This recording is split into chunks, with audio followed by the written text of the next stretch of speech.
Kirsten here. I'm so glad you're joining me again on this wonderful learning art adventure. So today is going to be a holiday themed project. We're going to be doing a Valentine's Day card. And if you've seen my Valentine clay heart lesson, then you don't need to hear me talk about the history of Valentine's Day. Instead, I'm going to really focus in on the people who really turned it into the holiday that we celebrate today, and they were the Victorians. And if you haven't had a chance to visit Pensacola Historic Village, they have a wonderful Victorian house, and you will learn lots of interesting things about the Victorians that they did. I know when I took the tour during Halloween a couple of years ago, they had a special holiday themed Victorian house. And they talked about some of the customs and fascination that they had with death, and you would just love it if you're a fan of that sort of thing. So stay tuned until the end of the video, where I'm going to tell you a super silly joke for Valentine's Day. From Christian martyrs to Chaucer and Shakespeare, Valentine's Day can be traced back to ancient Rome, but it is the Victorians who made it into the holiday we know today. Victorian Valentine cards were flat paper sheets, often printed with colored illustrations and embossed borders. The sheets, when folded and sealed with wax, could then be mailed. In 1837, a government postal worker named Rowland Hill is credited with inventing the postage stamp and originating the modern postal service. In January 1840, Great Britain introduced the uniform penny post, meaning that Valentine cards could then be mailed for just 1 penny. The mass-produced Valentine card was born. Valentines were sent in such great numbers that postmen were given a special allowance for refreshments to help them through the extraordinary exertions of the 2 or 3 days leading up to February 14th. Rather than purchase a ready-made Valentine, some Victorians assembled original Valentines from materials purchased at a stationer's shop, like lace, bits of mirror, bows and ribbons, seashells and seeds, gold and silver appliques, and silk flowers. Queen Victoria herself was known to send Valentines, including some to her manservant John Brown. So our craft actually harkens back to the Pennsylvania Dutch people during Victorian times, when they would do a lot of paper crafting. And actually our project is a direct derivative from a Valentine found from 1840. And so the word is for paper crafting in German, which was the language of the Pennsylvania Dutch, is Scherenschnitt. So we're going to be doing a little bit of this Scherenschnitt artwork today. All right, for this lesson, you're going to need 2 pieces of paper, contrasting colors, whatever colors you like. You need a pencil, you need a pair of scissors, and you'll need a hand. And so let's get started. So the first thing that we're going to need to do is trace out our hand. When I'm tracing, my hand is actually, my arm is kind of going off to the side. So here's a super saver tip for you. Turn your paper sort of sideways diagonal, and that way your wrist will be going straight down on it. I like to keep my fingers mostly pointing up. This is a 6-inch by 9-inch piece of paper, so this usually works out just fine. And I'm just going to keep my pencil straight up. And if it's not exactly right, that's okay. You know, this is art. You know, we want to celebrate things that make it look maybe a little different. You can always go back in if you're like, oh, I don't like the way that line looks. Just erase it and redraw it the way you think it needs to be. My ring gets in the way down there, so I'm just going to kind of redraw that. All right, so now our next step is to cut it out.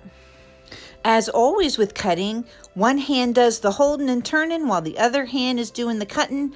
I always try to cut away from myself whenever possible, and I try to use the back part of the blades in order to do the cutting. That's where a lot of the strength and sharpness is located. All right, so I have a little bit of pencil line showing on this side. So hey, why don't I fold it over to this side or flip it over? No problems there. And now for the red paper. So what I like to do here to get the size right in here is I will put my hand here, and then I will go ahead and I will mark maybe a dot here where the lowest point is between my fingers. I'll trace it here, and I'll do a tracing here and maybe all the way down here. And that kind of gives me an idea of how big I can make my heart. So I'm just going to go in here and kind of sketch it. So probably something like this, a square shape that I know is going to fit in my hand. So I'm going to go ahead and cut this little square shape out.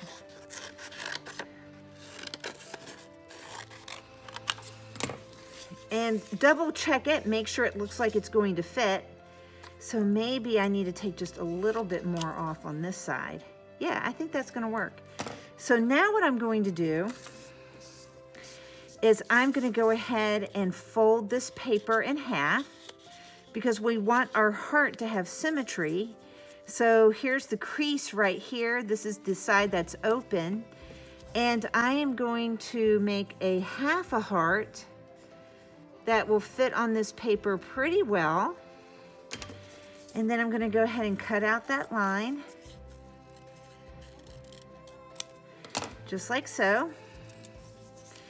And so now I have this heart, and I see it's gonna fit in my hand nicely. So then our next step is I'm gonna make some 3 lines here. So I'm going to make 3 lines that are gonna go here, here, and here. I like to do mine on an angle that kind of parallels the angle that's down here. So what I'm gonna do now is I'm gonna cut going close to the edge, but not all the way. You definitely don't want to cut your heart in half. And then if you accidentally do, well, you've got a lot of extra paper here that you can work with. So now I have these lines, and when I open it up, I have those already cut out here. So I've got these 3, 1, 2, 3 nice little slits. So now we are ready to do the hand.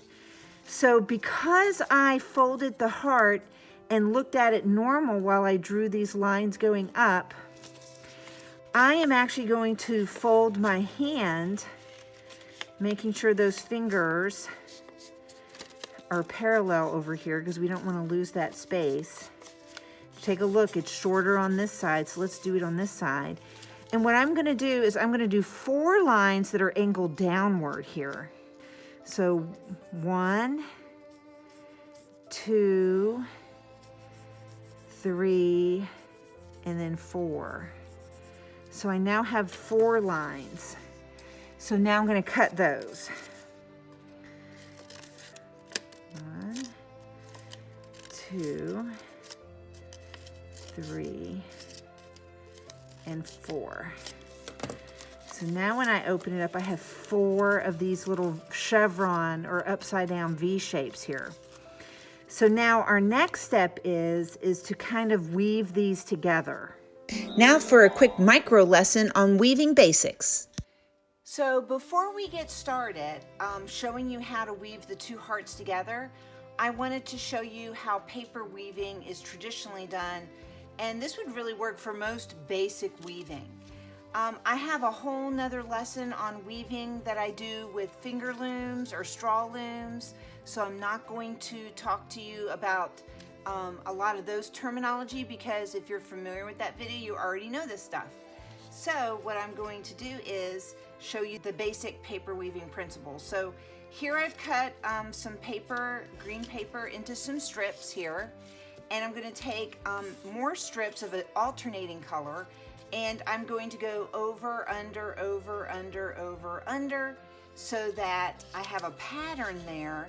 And you can see how I can just pick up this one and put it here, pick up this one and move it over here, pick up this one and move it over there. So now I have this orange, green, orange, green, orange, green. So now I'm going to go ahead and I'm going to do it with this right here. I'm going to do a different alternating one here where this time the orange is going to go under the green. And then the next one, it goes over, then under, then over, then under, then over.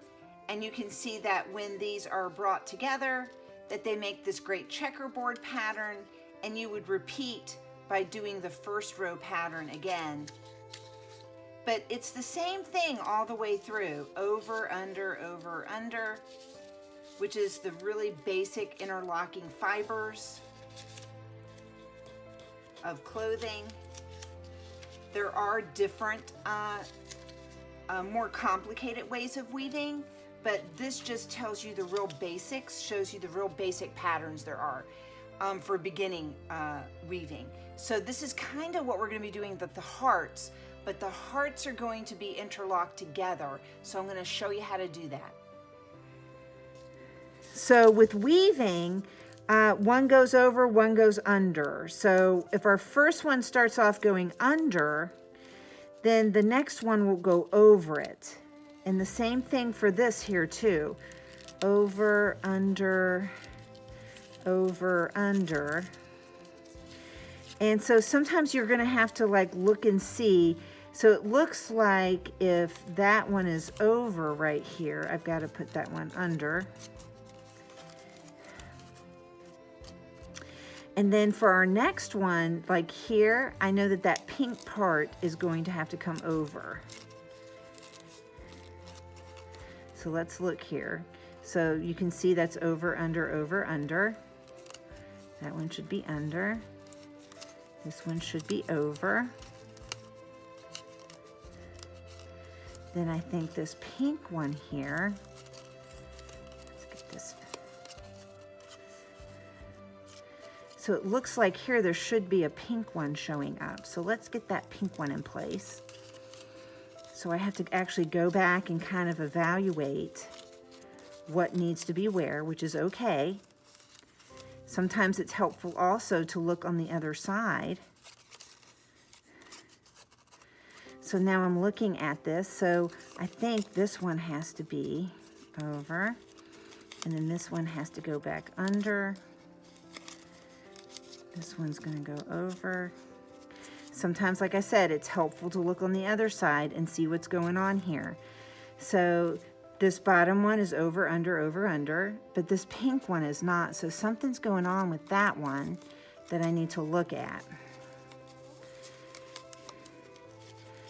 So let's see if that'll fix it. Ah, and then it looks like this red one is supposed to be over that one. Oh yeah. And you just have to keep looking at it and seeing what looks right. And again, sometimes it's helpful to check on the back to get that weaving in there. So you just have to keep moving them over, under until it looks like it's correct. So now I can see over, the pink is over, under. So here the pink is under, over, under. And then here it's the same thing. The pink is over, under, and it now checks out and it's correct. The last thing that I like to do is I like to put a little slit at the bottom. So this is like a glove, and that would be where you might have something, a piece of ribbon to hold it tight against your wrist. So what I'm going to do here is I'm going to fold this up, and then I'm going to make a couple of lines that I'm going to then cut, and a couple of slits going right through it. There we go. And then I'm going to take a piece of my red paper, and I like it to be maybe just a little bit longer than the actual paper. So here, so I'm just going to go over, under.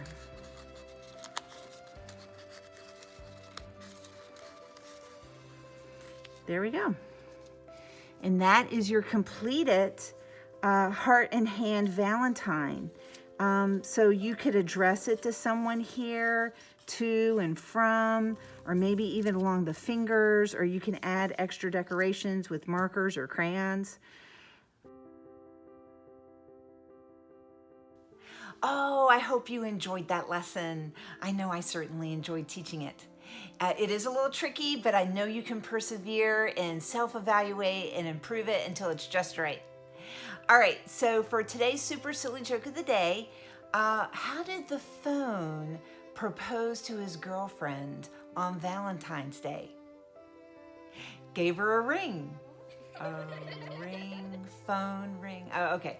So remember to always be kind to everyone you meet. Give someone a big hug today because they probably need it. And keep on making great art.